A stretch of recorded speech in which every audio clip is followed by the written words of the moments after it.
everyone, welcome you all to Force Defense Academy. Today I'll discuss about the Turkey and Cyprus conflict. देखिए ये news में क्यों आता है अभी, मतलब अचानक से साइप्रस और तुर्की कहाँ से आ गए? तो ये अचानक से नहीं आए, इनका कॉन्फ्लिक्ट तो बहुत पुराना है, बहुत पुराने टाइम से चलता आ रहा है, लेकिन अभी साइप्रस न्यूज़ में है। ये क्यों है न्यूज़ में? क्योंकि मोदी जी जो कि अभी G7 की मीटिंग अटेंड करने वाले हैं, जो कि कहाँ होने वाली है? कनाडा में, अराउंड 15 to 17 जून के बीच में होगी वो। तो वहाँ पे मोदी जी इनवाइटेड है, मतलब वहाँ पे जाएंगे वो। हालांकि इट वाज नॉट एक्सपेक्टेड कि मोदी जी को इनवाइट किया जाएगा, क्योंकि अभी रिसेंट मतलब कुछ समय पहले ही क्या हुआ था कि कनाडा के साथ हमारा थोड़े कॉन्फ्लिक्ट्स हो गए थे, वो खालिस्तान वाले रीज़न की वजह से, मतलब खालिस्तान जो लोग हैं उनकी वजह से क्या हो गया था, थोड़े हमारे रिलेशन डिस्टर्ब हो गए थे। लेकिन वहाँ के प्राइम मिनिस्टर बदल जाते हैं, तो मोदी जी को इन्वाइट किया गया है। तो मोदी जी जब कनाडा की विजिट पे जाएंगे तो बीच में साइप्रस आता है, मतलब यूरोप के नीचे क्या आता है, मतलब मेडिटेरियन सी में एक आइलैंड नेशन है साइप्रस, वहाँ से होके जाएंगे। वैसे इन जनरल भी अगर कभी उन्हें यूएसए तक इतना अगर दौरा करना पड़ता है, मतलब इतना रूट ट्रेवल करना पड़ता है, तो बीच में रुक के जाते हैं यूरोप में। लेकिन इस बार साइप्रस को ही क्यों चुना? तो उसके पीछे एक रीज़न है। ऐसे नहीं कि हम साइप्रस जो इतना छोटा सा नेशन है, हालांकि वो है छोटा सा, लेकिन उसका सिग्निफिकेंस बहुत ज़्यादा है। क्यों है वो सिग्निफिकेंट इतना, तो वो हम इस वीडियो में देखेंगे। साइप्रस क्यों इम्पोर्टेंट और हम वहाँ पे क्यों रुकना चाहते हैं। तो उसके पीछे एक डिप्लोमेसी है कि अभी जो साइप्रस है उसका कॉन्फ्लिक्ट है तुर्की के साथ, मतलब जिस तरीके से इंडिया के लिए पाकिस्तान है उसी तरीके से साइप्रस के लिए तुर्की है। मतलब जिस तरीके से आर्मेनिया के लिए अजरबैजान, इंडिया के लिए पाकिस्तान, पैलेस्टाइन के लिए इजराइल, उसी तरीके से साइप्रस के लिए तुर्की है।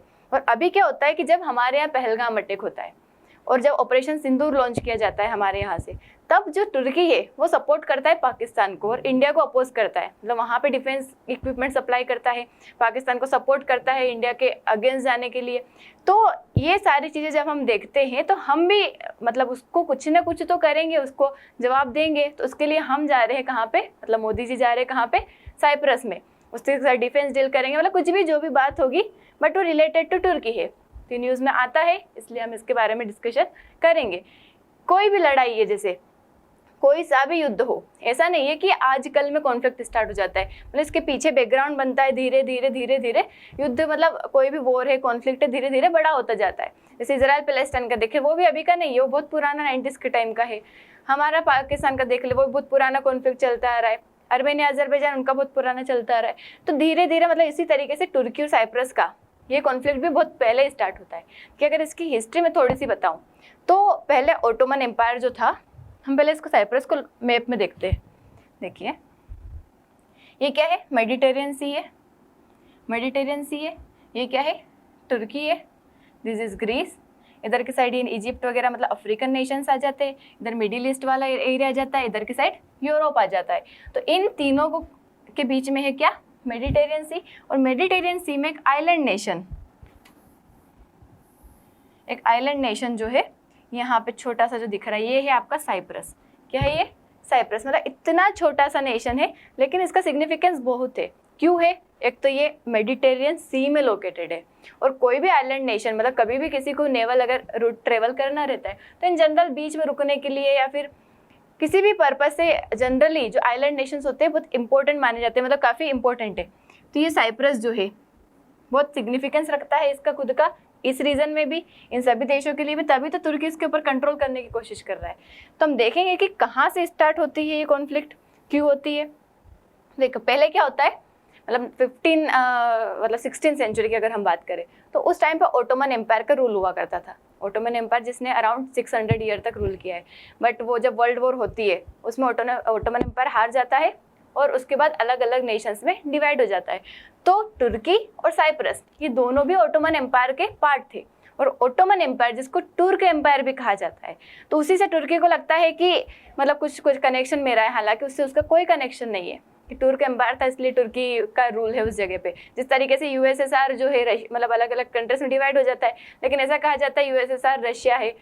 तो उसी तरीके से ओटोमन एम्पायर था, उसको तुर्क एम्पायर भी कहते थे। Turkey was just a part of it. जिस तरीके से अलग नेशन, कई सारे नेशन थे, अलग अलग एथनिक कम्युनिटी के लोग थे, अलग अलग रीजन के थे, बस उनको कहा जाता था तुर्क एम्पायर। उसी तरीके से जिस तरीके से जैसे यूएसएसआर वाला पूरा डिवाइड हो जाता है, पर उसको कहा जाता है कि यूएसएसआर ही, मतलब रशिया जो अभी है वो पहले यूएसएसआर हुआ करता था, बट ऐसा कोई कनेक्शन नहीं है, वो अलग अलग पार्ट्स में डिवाइड हो जाता है। तो इसकी हिस्ट्री भी उसी तरीके से बहुत पुरानी है। ओटोमन एम्पायर का रूल रहता है, वर्ल्ड वॉर फर्स्ट होती है, ओटोमन एम्पायर हार जाता है। उसके बाद जो है ब्रिटेन जीत जाता है वहाँ पे। तो ब्रिटेन अपना कंट्रोल स्टार्ट करता है साइप्रस के ऊपर। हालांकि उसने स्टार्ट पहले से कर दिया था, उसकी नज़र पहले से थी साइप्रस पे कि मुझे कंट्रोल करना है कहाँ पे, इस वाले रीजन पे, साइप्रस वाले रीजन पे। तो अपना कंट्रोल स्टार्ट कर देता है 1878 के टाइम से, और धीरे धीरे 1914 जब वर्ल्ड वॉर फर्स्ट एंड हो जाती है तब वो पूरा कंट्रोल कर लेता है साइप्रस के ऊपर। तो और स्टोरी हम इसमें देखेंगे, पहले हम उसकी ज्योग्राफिकल लोकेशन देखते हैं। तो कहा थर्ड लार्जेस्ट आइलैंड नेशन है। अगर हम मेडिटेरियन के ईस्टर्न वाले पार्ट की बात करें तो थर्ड लार्जेस्ट आइलैंड नेशन है। और अगर हम इंडिया में भी बात करें तो टॉप 10 जो FDI करते हैं हमारे देश में, जो इन्वेस्ट करते हैं, उसमें साइप्रस इंक्लूड है। तो उसे हम छोटा मोटा नहीं समझ सकते, दिखने में भले ही छोटा है लेकिन it is very much significant for our nation. तभी तो मोदी जी जब कनाडा जा रहे हैं तो बीच में कहाँ होके जाएंगे, वो साइप्रस होके जाएंगे। यहाँ की पॉपुलेशन अगर हम देखें तो यहाँ पे मोस्टली 2 कम्युनिटी है। कौन कौन सी? ऑर्थोडॉक्स क्रिश्चियन एंड सुन्नी मुस्लिम। देखिए ग्रीक साइप्रट्स, जैसे इंडिया में जो लोग रहते हैं उनको इंडियंस कहते हैं, पाकिस्तान वालों को पाकिस्तानी कहते हैं। उसी तरीके से जो साइप्रस में रहते हैं उनको साइप्रियोट्स कहते हैं। क्या कहते हैं? साइप्रियोट्स कहते हैं। तो 77% जो है वहाँ पे कौन है? ग्रीक साइप्रियोट्स है। मतलब जो ग्रीस की कम्युनिटी है, मतलब जो ग्रीस, हम अभी मैंने बताया था जो पास में ग्रीस नेशन, वहाँ की कम्युनिटी है। और 18% जो है तुर्किश साइप्रियोट्स है, मतलब यहाँ पे तुर्की से आए हुए लोग रहते हैं। तो ये वहाँ की कम्युनिटी जो कि ये मुस्लिम से बिलोंग करते हुए क्रिश्चियन, तभी तुर्की किसको सपोर्ट करता है? पाकिस्तान को, क्योंकि ये पाकिस्तान क्या है? एक इस्लामिक नेशन है, इस्लामिक नेशन, और ये मुस्लिम, तो ये इसलिए उसको सपोर्ट करता है। इसकी लोकेशन अगर हम देखें तो यूरोप, एशिया, मिडिल ईस्ट सबको कनेक्ट करता है, इसीलिए इंपॉर्टेंट हो जाता है किस किस के लिए? तुर्की हो गया, ग्रीस हो गया, ब्रिटेन हो गया, इवन इंडिया के लिए भी क्या है, ये काफ़ी ज़्यादा इंपॉर्टेंट है। कि अगर हम साइप्रस को देखें तो इसका अगर आप स्ट्रक्चर देखेंगे तो ये गिटार जैसा शेप दिखता है। ये ऊपर वाला जो रीजन है, नॉर्थ वाला रीजन, इसको किसने कंट्रोल करके रखा है? तुर्की ने। नीचे साउथ वाला रीजन है, ये साइप्रस का है, लेकिन मोस्टली यहाँ पे कौन सी कम्युनिटी है? ग्रीस में रहने वाली कम्युनिटी है। तो ग्रीस का कह सकते हैं यहाँ पे ग्रीक साइप्रस है। तो ये क्या है? इसका पूरा मैप है। और ये जो बीच में ग्रीन लाइन है, ये यूनाइटेड नेशन ने डिवाइड किया था, इसको हम ग्रीन लाइन कहते हैं। इसका नाम भी ग्रीन लाइन ही है, जो कि एक बफर जोन है। तो देखो ब्रिटिश कॉलोनियल रूल होता है 1878 टू 1960, मतलब 78 से स्टार्ट कर देता है, ऑफिशियली 1914 में कंट्रोल कर लेता है ब्रिटेन उसको, और 1960s तक क्या होता है? ब्रिटेन का कंट्रोल रहता है। फिर ब्रिटेन क्या होता है? सभी जगह से धीरे धीरे उसकी कॉलोनीज जो थी खत्म होती जाती है, और ब्रिटेन का रूल धीरे धीरे कम हो जाता है। तो इसी तरीके से साइप्रस में से भी ब्रिटेन क्या हो जाता है? हट जाता है, मतलब उसको इंडिपेंडेंट बना देता है। अब इंडिपेंडेंट बन जाता है तब क्या होता है? आधी कम्युनिटी वहाँ पे तुर्क की है, मतलब टर्की की है, और आधी कम्युनिटी ग्रीक की है। जब वहाँ पे डिवीजन होता है तो पावर किस तरीके से डिवाइड होती है कि वहाँ के जो प्रेसिडेंट रहेंगे वो ग्रीक साइप्रेट रहेंगे, लेकिन जो वाइस प्रेसिडेंट रहेंगे वो एक टर्किश साइप्रेट रहेंगे, और जो वाइस प्रेसिडेंट रहेंगे उनके पास वीटो पावर रहेगी। जैसे हमारे यहाँ यूनाइटेड नेशन सिक्योरिटी काउंसिल में परमानेंट मेंबर के पास रहती है वीटो पावर, वैसे उनके पास क्या रहेगी? वीटो पावर रहेगी। और वहाँ की जो पार्लियामेंट रहेगी, सिविल सर्वेंट्स रहेंगे, वहाँ पे प्रोपोर्शनलिटी के बेसिस पे रिप्रेजेंटेशन होगा दोनों का। तो इस तरीके से वहाँ पे पावर शेयरिंग हो जाती है। अब पावर शेयरिंग हो जाती है, अब फिर क्या होगा? जो ग्रीस है वो क्या करेगा? वो जो रीजन है वहाँ पे ग्रीक साइप्रट्स जो है उनको वहाँ पे मिलाने की कोशिश करेगा कि ग्रीस में मिला ले, वहाँ पे अपना कंट्रोल बना ले। अब ये बात किसको पसंद नहीं आएगी?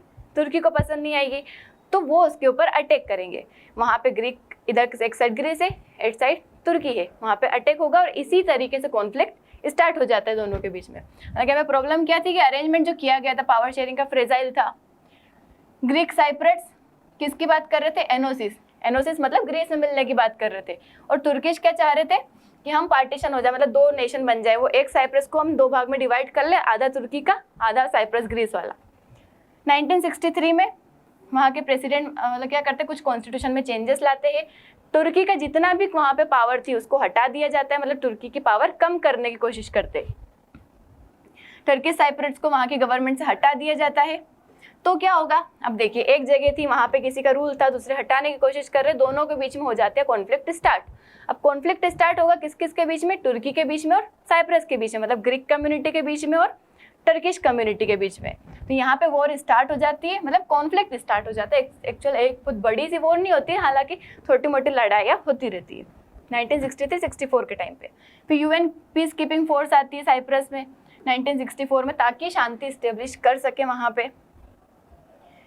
अब तुर्किश साइप्रट्स जो है उनको क्या लगता है कि वो एक तरीके से एनक्लेव बन गए, मतलब दूसरी कम्युनिटी जो है साइप्रट्स की, ग्रीक कम्युनिटी जो है वो ज़्यादा है और ये क्या हो जाते हैं उसमें बहुत कम बच जाते हैं।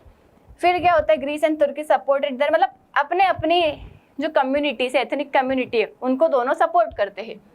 फिर क्या होगा, 1974 में टर्किश इन्वेजन हो जाता है। मतलब जब किसको लगता है, टर्किश वाले लोगों को लगता है कि ग्रीक जो है अपना यहाँ पे रूल बनाने की कोशिश कर रहा है, तो वो वहाँ पे इन्वेजन कर देते हैं। और नदन जो है, नदन वाला एरिया जो है साइप्रस का, जो अभी हमने देखा था किसके कंट्रोल में है, टर्की के कंट्रोल में है। पहले पूरा साइप्रस एक था, फिर नदन वाला रीजन जो है उसको कंट्रोल में ले लेता है कौन, टर्की। क्योंकि वहाँ पे जो कम्युनिटी है, जब ये लड़ाई होती है तो वहाँ पे क्या होता है कि अराउंड 1,60,000 ग्रीक साइप्रट्स जो है ये साउथ की तरफ आ जाते हैं और 50,000 टर्किश साइप्रट्स जो रहते हैं वो नॉर्थ की तरफ चले जाते हैं। तो ये जब लड़ाई होती है तो इसमें अपने आप ही डिवीजन हो जाता है। तो नदन वाला जो रीजन है वो टर्की के कंट्रोल में आ जाता है और सदन वाला जो रीजन है वो ग्रीक कम्युनिटी वाला रहते हैं। फिर इसका कॉन्सिक्वेंसेस क्या होता है अभी हमने देखा। तो इसी तरीके से डिवाइड हो जाता है और बीच में जो बफर जोन है उसको हम कह देते हैं this is a green line. मतलब वो जो यूनाइटेड नेशन उसको क्या बोल देता है कि ये ग्रीन लाइन है, दोनों के बीच में बफर जोन है, डिवीजन है। फिर क्या होता है, टीआरएनसी 1983 के टाइम पे जो टर्किश साइप्रट्स रहते हैं वो जो नॉर्थ वाला रीजन है उसको डिक्लेयर कर देते हैं टीआरएनसी। इसका मतलब Turkish Republic of Northern Cyprus. मतलब ऊपर वाला जो रीजन है उसको नाम दे देते हैं कि ये क्या है, टीआरएनसी। मतलब ये जो रिपब्लिक ऑफ साइप्रस जो था, मतलब पूरे साइप्रस को रिपब्लिक ऑफ साइप्रस कहा जाता था, तो उसमें बोल देते हैं कि जो नॉर्दर्न वाला रीजन है इसका नाम क्या है, Turkish Republic of Northern Cyprus, इसका नाम दे देता है। इसको सिर्फ टर्की ही मानता है, ना ईयू मानता है, ना यूनाइटेड नेशन मानता है, ना साइप्रस मानता है, ना ग्रीस। सिर्फ टर्की बोलता है कि ये मेरा रीजन है, मेरा कंट्रोल है यहाँ पे। हालांकि यूएन और ईयू भी इसको इनवैलिड मानते हैं। और साइप्रस जो है वो क्या मानता है, पूरा जो साइप्रस है उसका क्या है, रिपब्लिक ऑफ साइप्रस है। फिर क्या होता है, धीरे धीरे अगर हम अभी की टेंशन की बात करें तो साइप्रस जो है वहाँ पे एक्सक्लूसिव इकोनॉमिक जोन, मतलब उसका जो रीजन है समुद्र में कहाँ तक रहता है, exclusive economic zone around 200 nautical mile जो है वहाँ पे क्या रहता है हमारा, मतलब किसी भी कंट्री का यूएन क्लोज के अकॉर्डिंग एक्सक्लूसिव इकोनॉमिक जोन रहता है। मतलब उसके अंदर जो भी मिनरल्स रहेंगे, फिशरी रहेगी, वहाँ पे जो भी रिसोर्सेस रहेंगे उसके ऊपर कंट्रोल उस पर्टिकुलर नेशन का रहेगा 200 नॉटिकल माइल तक, मतलब एक्सक्लूसिव इकोनॉमिक जोन तक। तो साइप्रस ने डिस्कवर किया कि वहाँ पे नेचुरल गैस के रिजर्व है, लेकिन टर्की वापस से डिस्प्यूट क्रिएट करता है, उसको वहाँ से उस चीज़ों को निकालने नहीं देता है। तो वहाँ वापस क्या हो जाते हैं, दोनों के बीच में लड़ाई वापस हो जाती है। टर्किश अपने वारशिप्स ले आता है, ब्लॉक कर देता है वहाँ के गैस एक्सप्लोरेशन को। तो यही क्या हो रहा है, दोनों के बीच में एक तरीके से कॉन्फ्लिक्ट हो रहा है। अगर हम देखें अभी भी तो 30,000 जो है ट्रूप्स नॉर्दर्न साइप्रस में टर्की की है, जो कि डिमांड करती है 2 स्टेट सॉल्यूशन। 2 स्टेट सॉल्यूशन मतलब ऊपर वाला साइप्रस टर्की बना दो और नीचे वाला जो साइप्रस है उसको एक साइप्रस रहने दो, वहाँ पे ग्रीक कम्युनिटी रहेगी। लेकिन जो साइप्रस है वो डिमांड करता है, ग्रीक साइप्रट्स डिमांड करते हैं कि एक ही होना चाहिए, एक ही साइप्रस रहना चाहिए, रिपब्लिक ऑफ साइप्रस। तो ये दोनों के बीच का मामला है। अगर हम यूरोपियन यूनियन और इंटरनेशनल इम्प्लीकेशन देखें तो रिपब्लिक ऑफ साइप्रस जो ईयू मेंबर है, मतलब यूरोपियन यूनियन का मेंबर है, लेकिन जो नदन वाला पार्ट है वहाँ पे यूरोपियन यूनियन का कोई फंक्शन नहीं होता है, वहाँ पे वो तुर्की के अंदर है। वहीं अगर हम Turkey's refusal to recognise Cyprus and continued occupation complicate its EU accession bid. तो यही मतलब काई की साइप्रस की वजह से ही टर्की ईयू और टर्की ग्रीस के रिलेशन क्या होते हैं, अच्छे से नहीं बन पाते। अगर करंट स्टेटस भी देखें तो साइप्रस को डिफेक्टो डिवाइड कर रखा है, मतलब बिना किसी रूल रेगुलेशन के डिवाइड कर रखा है।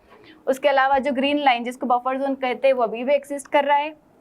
दोनों के बीच में क्रॉसिंग होती है, मतलब इधर उधर जा सकते हैं, लेकिन वहाँ का पॉलिटिक्स अपना अपना चलता है। नॉर्थ में उसका पॉलिटिक्स चलेगा, साउथ में अपना अलग पॉलिटिक्स चलेगा।